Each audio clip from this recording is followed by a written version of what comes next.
Next, we are moving on to our final presenter of the day, Mr. Ken Brack. He is a journalist and author.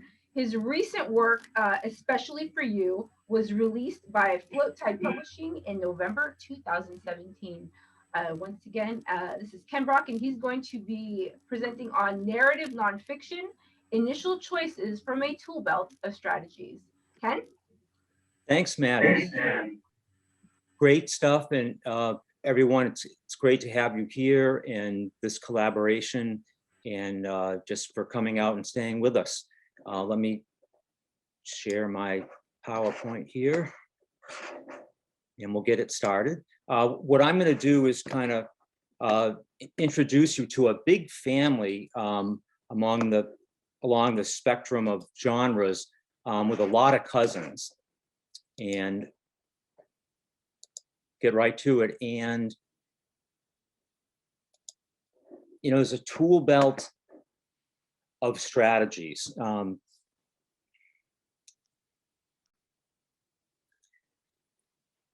get into some varied forms of these cousins. They go by many names, and many craft tools. We won't get to all of them, of course, and try not to repeat what's already been given here, but I'll try to move very quickly as well, but not too fast, and I have a few excerpts to read.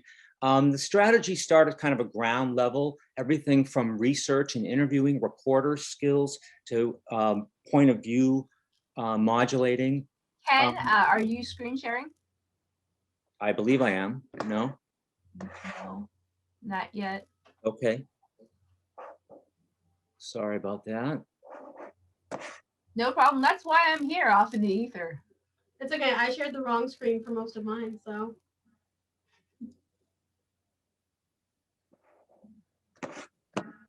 I have it on my dock. Let's. The green button at the bottom of your video. Right. No, I get that.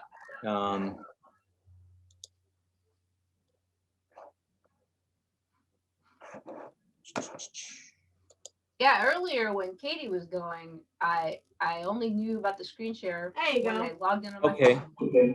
All right, there you go. We will not interrupt you any longer. I apologize. Good. All right, we'll pick it up from there.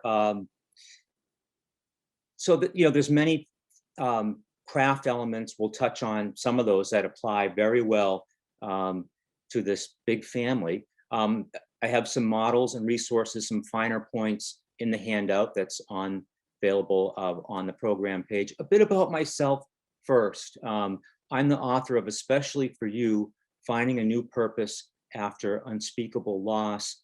My book develops a grieving father's voice. I wrote the book a few years after we lost our son, who was 18, in a catastrophic accident. And while I was searching for answers and trying to make meaning from that, I became inspired by hearing others' accounts of people who were able to turn their lives around, finding some purpose. And I was inspired to try to share those stories. I'm a former journalist, done a lot of interviewing, research, documentation, and getting into these varied narrative forms. For this book, I interviewed more than 300 people, many on repeated occasions, and spending time with them, which is a technique over up to 5 years. It's a true hybrid. We'll get into some of these cousins that are there. So, this is another kind of big tent, but telling true stories with the rhythmic soul of fiction. It's really a marriage of storytelling and the art of journalism, making drama out of the real world, real people, places, and events. And now there's different names for some of these subgenres, but among them, narrative journalism, creative nonfiction, we'll touch on, personal essays, we'll focus on memoir briefly, lyrical and tragic, and fatalist. By fatalist, to hone on into that for a moment, I think you can kind of take it one of two ways. Because many of the narrative nonfiction stories are grounded in tough stuff. You might consider fatalists to be destructive, or also characters who are caught up in unalterable events, whether those are predetermined, that's up to you. But everyone has a story, but for us to be successful, we need to share compelling ones that stand out, beginning perhaps with a journalist's eye for details, mixed with the novelist's development of complex characters, conflict, things you've heard about from the other presenters today. And, listening to, releasing that voice deep inside us, maybe something that's just needed to come out because of our experiences, also involves modulating perspective. We'll get a little more into that with an example of that, zooming in and out on characters. So many elements of fiction, apply here: driving action, conflict resolution in every scene and chapter, going from there. Couple of key questions. What happened next? Have to pursue that. And who else should I talk to? That's a question that might not be so apparent, especially to those of you who are writing fiction. But on the nonfiction side, you keep pursuing that next person, that next primary source. You might need to reconstruct something later. Start on some sort of ground level points here, and then we'll get to finer ones for skills. You need to be curious, be detail oriented, and be aware of those sensory things that are going to poke up. Perseverance in research, and beginning with how you prepare for interviews, and that acumen. Your ability to connect with, doubt, pursue truth about the subjects that you're after. Listening and reporting. We're about to go into reporting in a moment. Access, really important, to subjects, events, and places. And then there's some strategies when you couldn't be there. We weren't going to be there in the Second World War, most of us. Like to give you kind of starting with a broader example, broader form, if you will. Epic narrative nonfiction, spanning multiple generations. A shining example that I would point anyone to is The Warmth of Other Suns by Isabel Wilkerson. She's telling the story of the Great Migration, threading together the lives of three unknown people from different states. I believe it's Florida and Mississippi and Louisiana, where they come through. But she brings us alongside their treks to show difficulties that Southern Blacks had and lived through to transform their lives in the North and West. Wilkerson, like great other narrative writers, uses so many fictional techniques. For one, long form journalism. If you read, feature articles, magazines, etc., that's where they often appear. There are many full-length books as well. Telling a good story demands a great conception, a great idea for why the story works, for what it is, and how it connects to the human condition. David Halberstam, one of the forerunners of this genre. It needs to connect to the human condition. That passion, amplifying perhaps what Steve spoke to at the very beginning. We have to have a passion coming into this, and that perseverance, regardless of the form. But that, you can't just write about dry stuff in nonfiction unless it's, some topic that's so technical that, okay, you can run with it. But usually it's that passion connecting us that's going to engage people. I'll give you a quick example. Those of you who read The New Yorker, one of their January issues was essentially one long form piece about this pandemic year. And the writer, Lawrence Wright, takes us through the missteps, some of the successes, but he does it by we're meeting families, nurses, the virologists, people who were involved in learning the protein sequence, that leads to the development of the vaccines. It's an astounding piece. It is long, but it's really worth it. Memoir, as you probably would know, it's really a form unto itself, but I would say it's a really close cousin, within this family. To be successful, we need compelling experiences. It's more than self-disclosure. We're penetrating the chasms, the contradictions, retrieving memories, the formative events. It's selective. We're not going everywhere in our life. Our self becomes a multi-dimensional character. Memoir is reflective, of course. And it's really what the image with the crossroads and the farmhouse shows. It's an intersection of past and present, how you process and reconcile it or not. I would just hold up two great memoir examples, and there's more in my handout again. Cheryl Strayed, Wild, her trek on the Pacific Coast Trail, of course, but it's more about also about the interior stuff that's going on in her life. Also, Liars Club by Mary Carr is an outstanding example of that. Reporting, kind of a basic skill, but it's not that easy to do. I mean, I've tried that, done that, and still trying to do it. Topic selection, you're looking for what's new, the untold. The emotional temperature, is this subject blasé or is it going to get us going and involved? While you're in the field, one of the skill sets is maintaining a peripheral vision to what's not being disclosed, what's on the perimeter.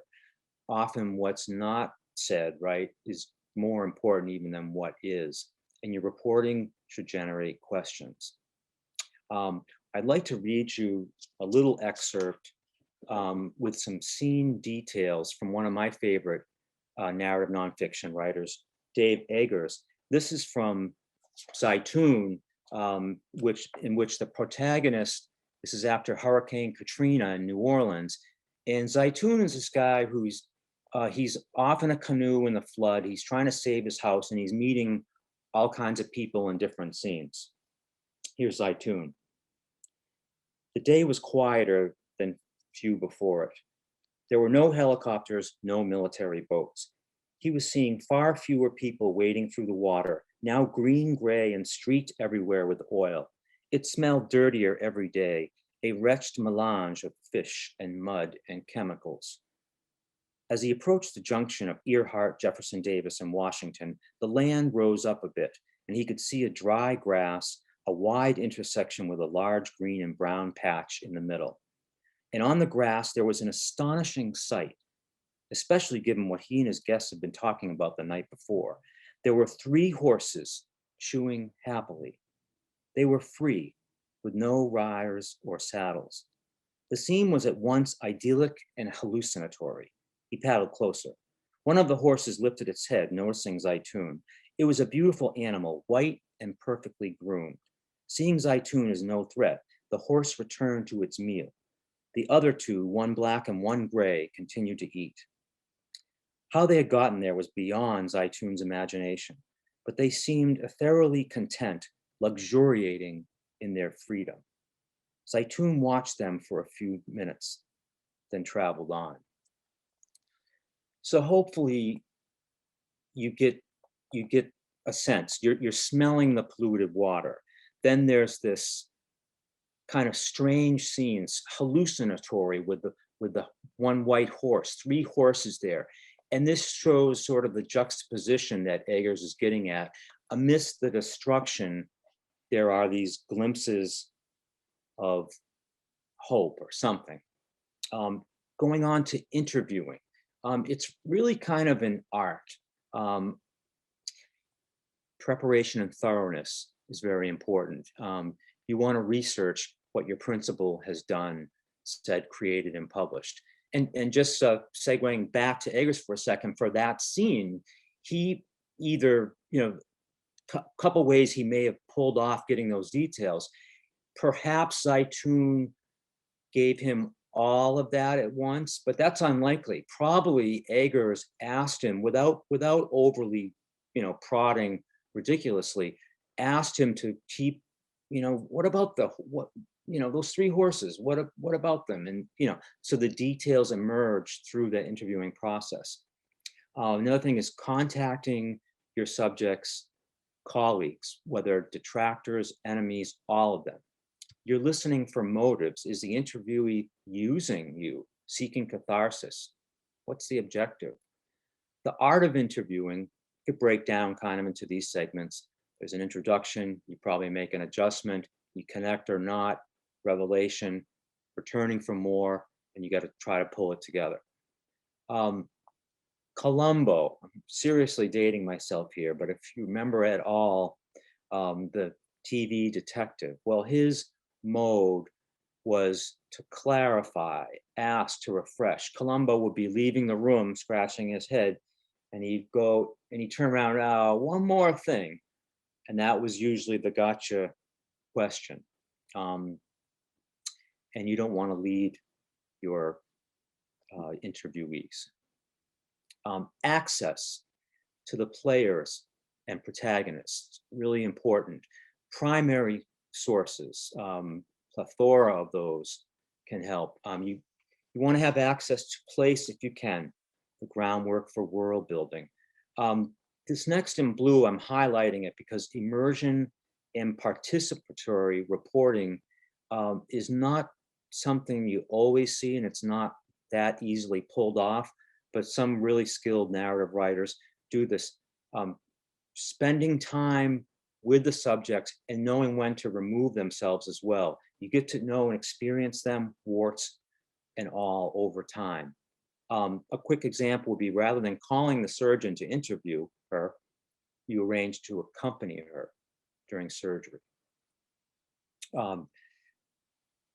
To reconstruct things when we just couldn't be there. There's so many types of sources, spanning from archives to court transcripts, of course, video, etc.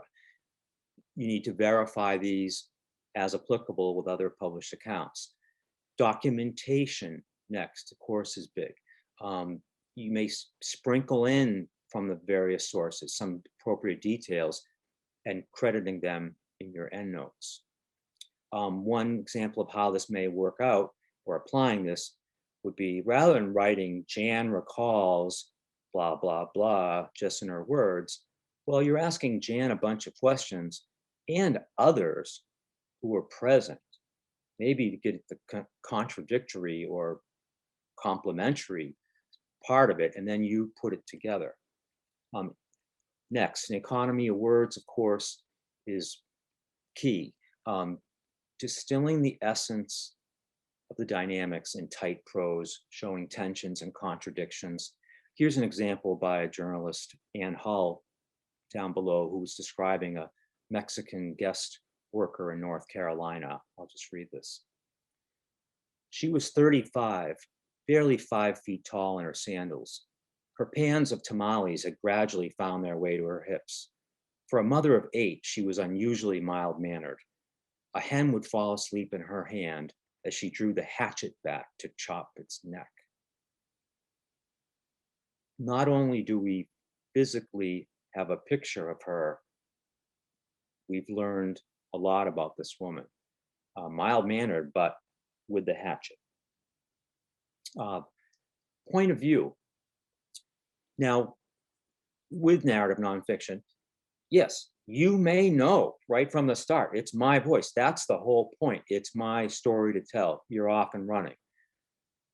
You want to establish it right away. But that's not always the case, right? Either way, we're engaging readers with an emotional attitude, and it may be the narrators. It may not be your own personal voice. Yes, it can differ. And the handout has a bit more on that, on some of the leading point of view options. Drilling down from that, one aspect of perspective is toggling or balancing narrative distance, which is essentially the space a writer creates between the reader and a character. You can toggle or manipulate this for varied purposes or scenes. And the most skilled, you may not even notice this is happening. The most skilled writers just do it fluently and will manipulate for, for the right purpose. A couple of examples here to show, hopefully show moving closer to the protagonist.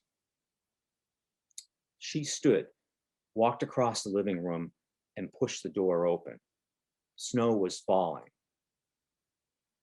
We can vaguely see her, but let's get closer. She pulled her feet under her, pushed both hands against the cushion and rose from the couch. She glided through the living room into the foyer and pushed on the door. It creaked open, wind hissed, and snow blew. We start to feel elements. We're seeing her, perhaps more so. The brocade of the couch upholstery pushed into her palms, and she lifted herself off the couch. She glided over the soft give of the Persian carpet, grabbed the icy doorknob and twisted. The door creaked open.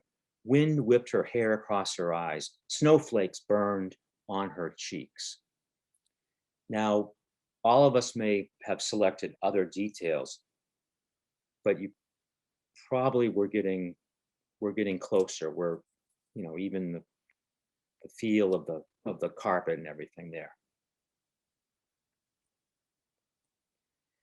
One of the things I love, and we probably, as trying to make part of my living as a writer at least, and we probably all do as writers, is just reading great fiction and expanding that to, all the time. Well, there's so many craft elements that narrative nonfiction writers borrow and employ. Creating place is big. Establishing the time of the day, the season, the year in every scene. Those sensory details, which almost can't have too many of. Probably could, but thinking cinematically, rotating your observation points, living as your subjects do, getting into their shoes. And then you got to minimize your presence there too. You got to back out. Straightforward details. Don't try to be too lyrical, poetic, or literary. Creating place. Love this quote. Immerse yourself in the subject's world and immerse your reader in that world. Your plot structure, like fiction, driven by a protagonist who wants something. There's a demand or a need butting up against an obstacle. Every good story and every great profile is a quest. I should have an attribution there. I honestly forget who wrote that, but the quest can be simple or complex, wanting a girlfriend, seeking redemption, or subverting democracy. And it's driven by these things we all know about, the conflicts such as our guilt, jealousy, oppression, war, fill in the blank. Characterization, we're creating multifaceted characters who grow, regress, climb heights, fall back, fail, all of that.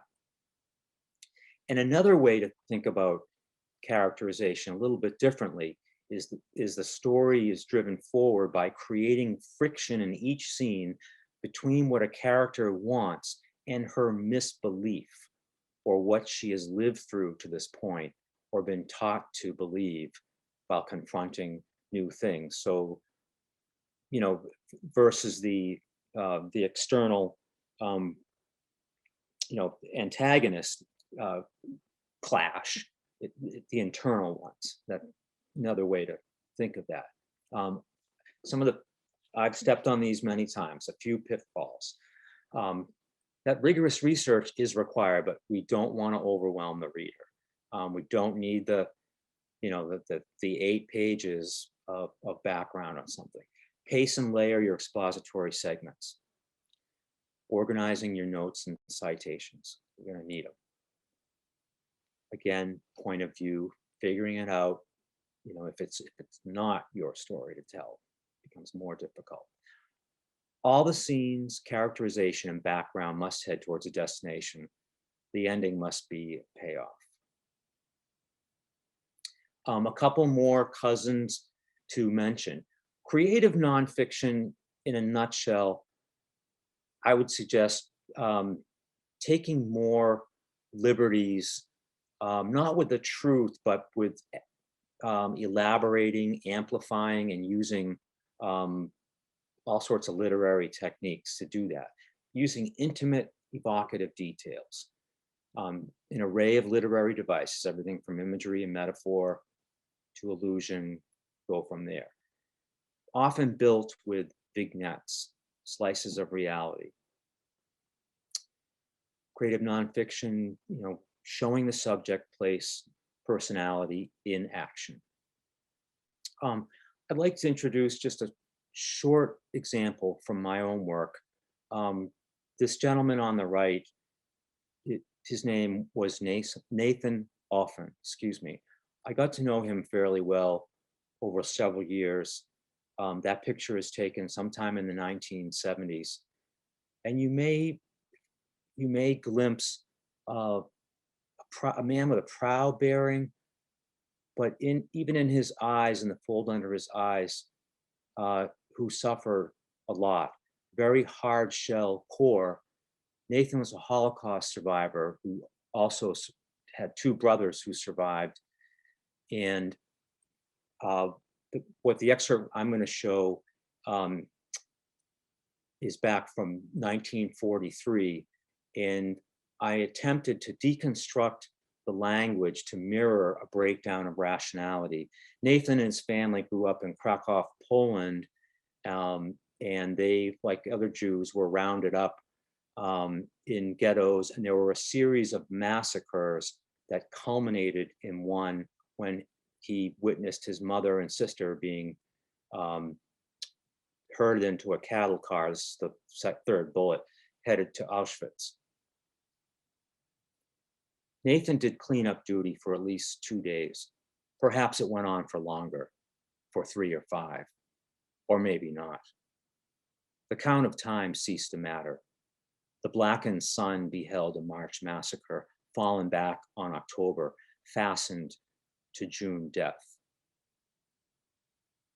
So my attempt was reversing the sequence of the massacres, but also, a breakdown, a linearity, perhaps, I'm saying that right, is still there, but it's broken, and it mirrors, life was seeping through their fingers, life as he knew it. Another cousin, personal essays. And in these, we can't write about a whole flat person seen from the outside. We need to highlight our quirks, mannerisms, habits that may set us apart. For better or worse, we need to dramatize ourselves, cutting away inessential parts, spotlighting those parts of our personality that led to the most intense contradictions. Try not to censor yourself, your worst actions or parts. And finally, for these, writing about grief and trauma, it's intensely personal, and you need to give yourself breaks, even forgiveness. It may be cathartic. It's honest, but you shouldn't go everywhere, nor need you. And layer it back, holding back in moments. Again, not to overwhelm the reader. It may be a succession of triggering events, wounds that are healed and ripped open, various struggles, recriminations, active remembrance versus fading away. Well, wrapping up, here is my raffle word, and I would love to send someone a book if you're interested, voice. And hopefully you've seen some of the span of the cousins, if you will, and the subgenres here. In common, we really need to have that compelling story or find it, digging with fresh eyes, accompanying subjects as much as possible helps. Key decisions include whose point of view is going to be, and how to add in those creative elements and layer in the expository sections. And so lean into those fiction craft tools as well. Well, thank you all very much. And I'd be glad to help with any stories.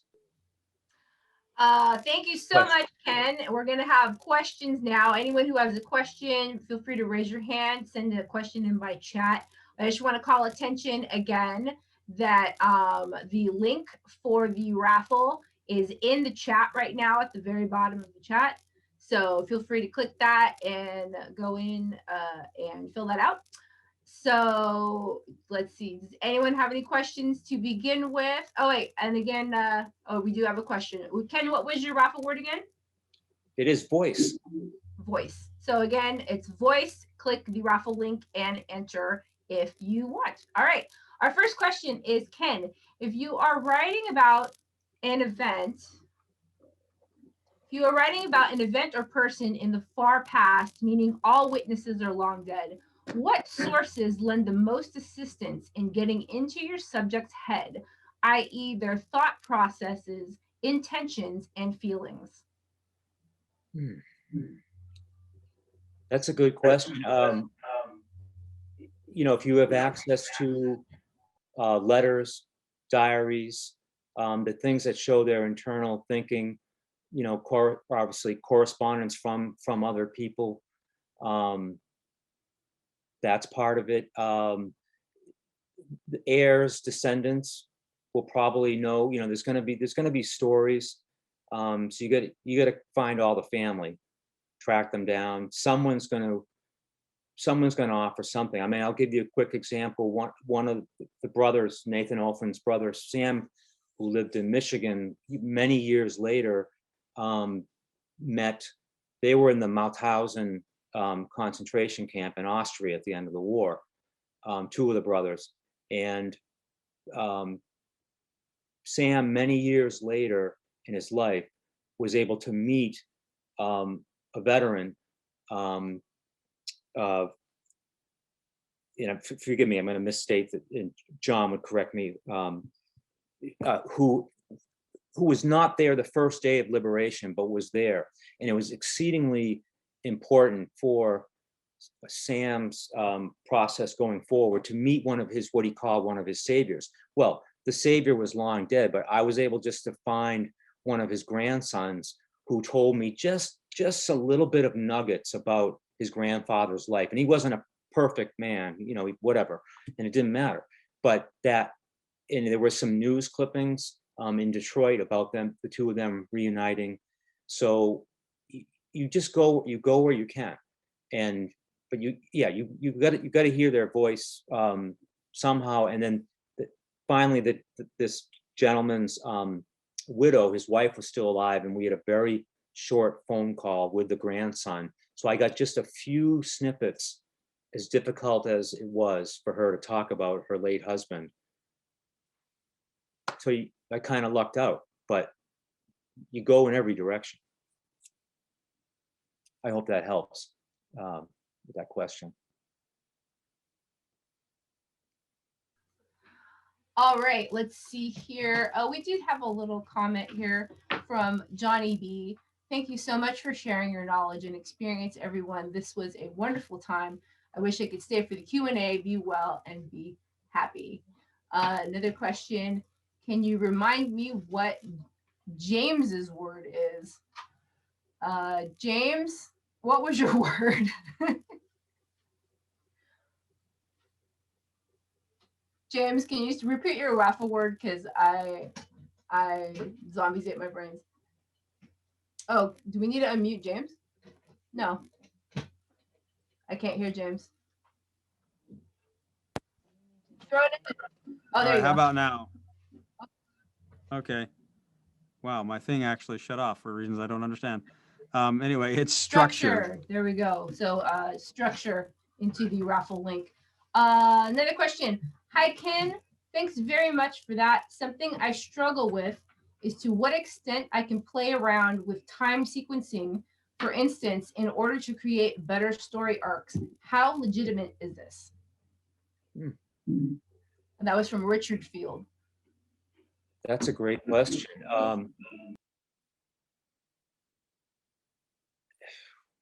I don't know if I have the the perfect answer, but to other than Richard, to keep playing. Or I mean, you're asking to juggle the sequence of events from the real deal to adjust your arc. Maybe it's working in, dropping in, which is something I'm no expert on and learning. It's a craft item for fictional writing too, is dropping in backstory or actual, someone jump in for me, working in that flashback. And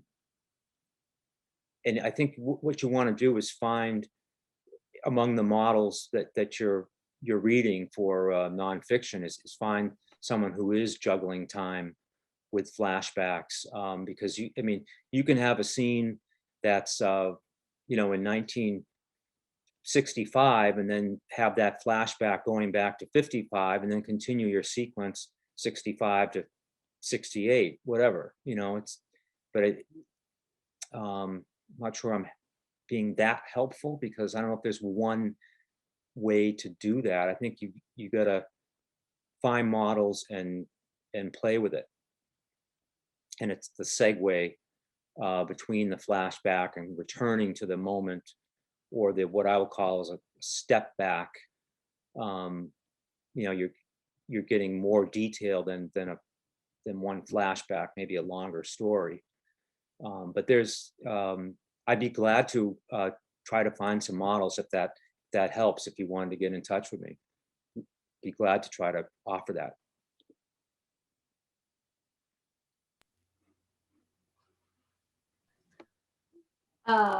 Thank you so much, Ken. All right, we are at 4:02 p.m.